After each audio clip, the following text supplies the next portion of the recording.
Hello viewers, welcome to Decode Science. In this video, I am going to discuss about the germ theory of disease. In this video, I am going to discuss about the meaning of the germ theory of disease, then how it was proved, then the Pasteur's contribution for the germ theory, and how Robert Koch worked for this and gave his postulates. So first of all, let's talk about the germ theory of disease. So what does it mean? So the meaning of the germ theory of disease is very simple. That is, the germs are responsible for the disease in living organisms. Here, germs is corresponding to the microorganisms. For example, like the bacteria and all. So the statement of the germ theory of disease simply indicates that the microorganisms are responsible for the diseases in living organisms. So how it was proved and what are the different aspects of germ theory? So let's talk about it.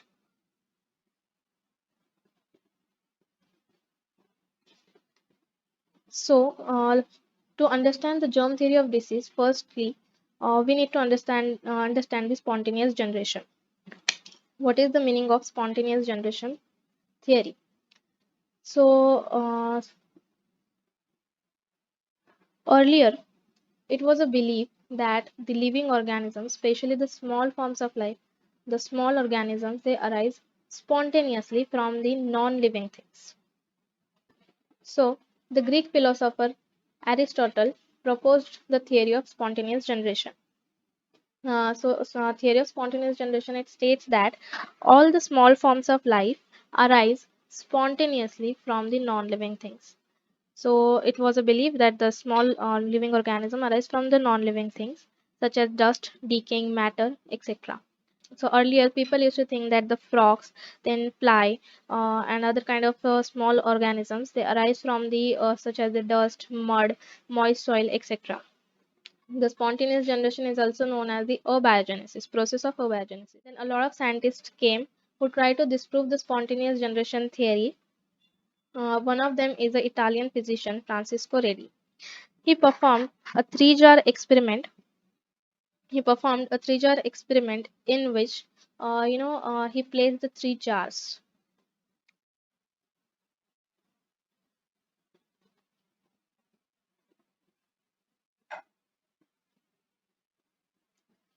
So he placed three jars, and out of these three jars, one jar he covered or sealed with a paper, and another jar he sealed with a wire gauze.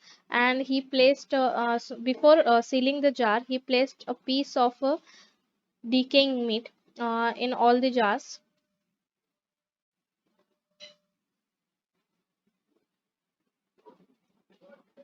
Then, after placing a piece of decaying meat in all the three jars, he sealed one jar with a paper and another jar with a wire gauze, and he kept them as it is for a certain period of time, for certain days. Then, after some time, the maggots appear into the open jar.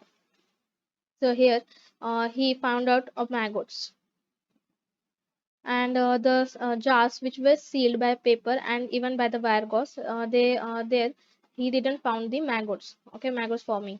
So from this experiment, he concluded that the process of abiogenesis is false, and all the living organisms, it doesn't matter how small it is, they arise from the living organisms, and non-living things could not give rise to the living organisms.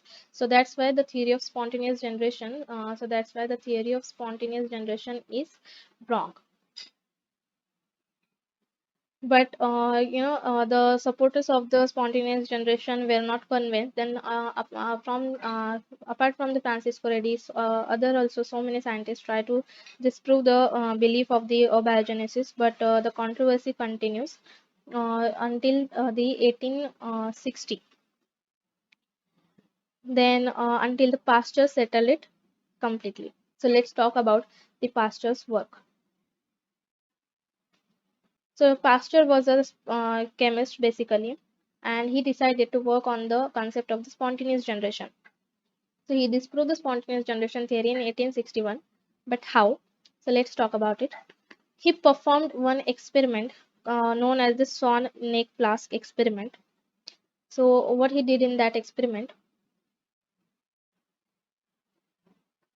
So Pasteur firstly took one flask, and in that flask he took some nutrient solution, that is nutrient broth. Then after that he hit the neck of that flask and bent it into an S shape. This type of flask is known as the swan-necked flask. That's why this experiment is known as the swan-necked flask experiment. So he bent the neck of that flask into an S shape, that is a swan neck, and uh, he boiled the nutrient solution into the flask. Okay, he heat that solution up to the boiling, and after boiling, he let that flask open to the air, and observed it for certain periods of day, a certain for and observed it for certain period of time. But he found out no growth in the nutrient solution. Then after that, what he did, he again, performed the same thing. He repeated the same procedure, that he took the flask, add a nutrient solution to it, bent its snake into an S shape, and again, and boiled it and wait for some time. But after, as he observed no growth, so after some time, he break the neck of that flask from this point. You can see here, from this point.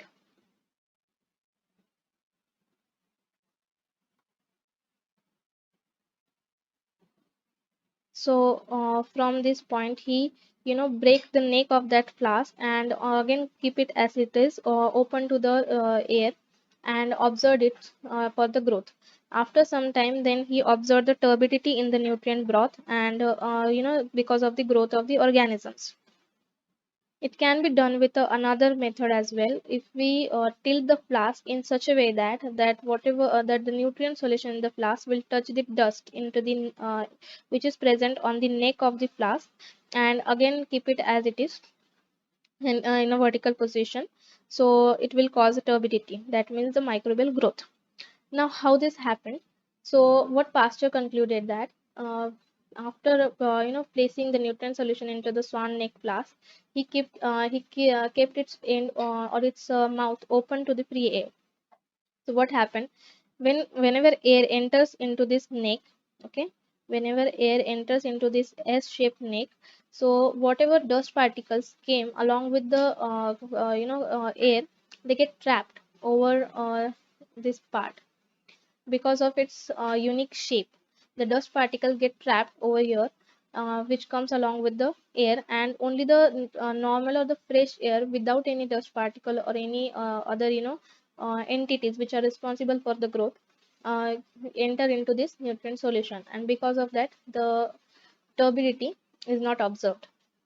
But as he break the neck of the flask and keep it open for the air, so air along with all the dust particles and entities which are responsible for the life of the organism, they enter into this nutrient solution and causes the growth of the microorganisms.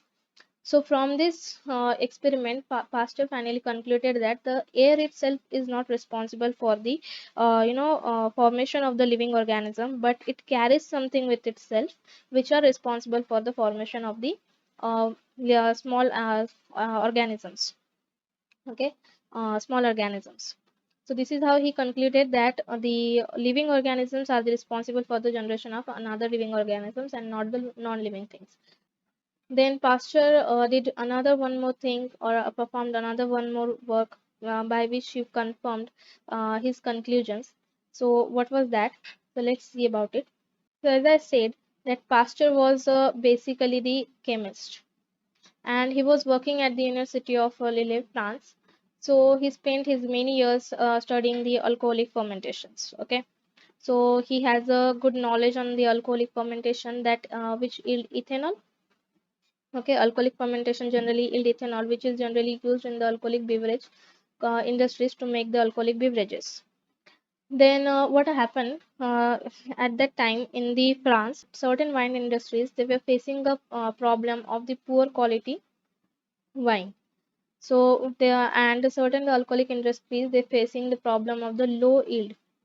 They were facing the problem of the low yield of alcohol. So they called the Pasteur, because that time there was a belief that the fermentation process is not a biological process, but it's a chemical process.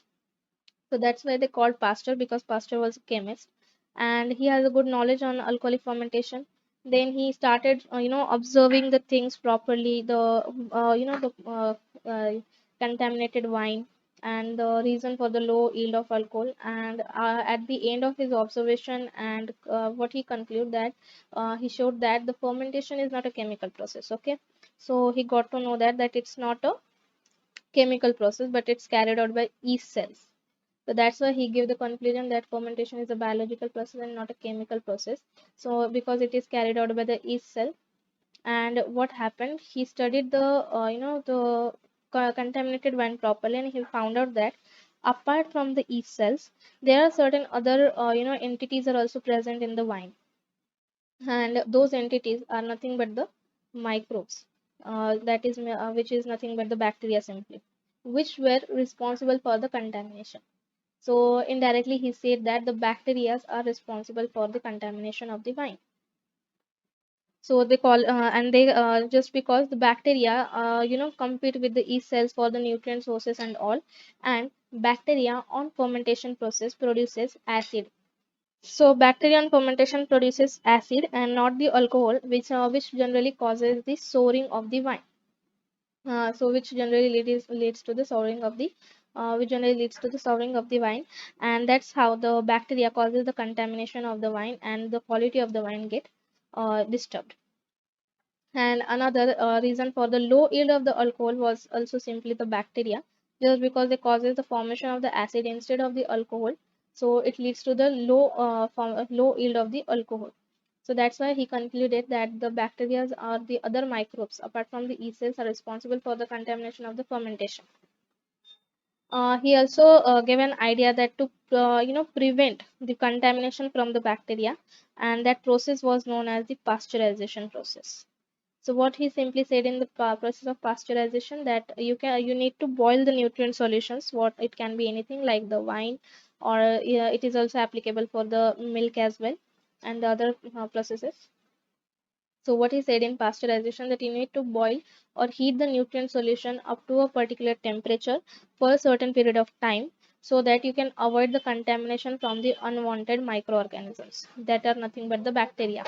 So this is how, by the experiment of the swan neck blast, and by the finding of the contamination of the wine and the alcohol alcohol production, Pasteur gave an idea of the germ theory, that the living organisms are type of living organisms causes the contamination of the different nutrient solutions, and these are the organisms are only responsible for the diseases in human beings as well. Hello guys, don't miss the second part of this video, in which we'll be discussing about the Robert Koch experiment and his postulates.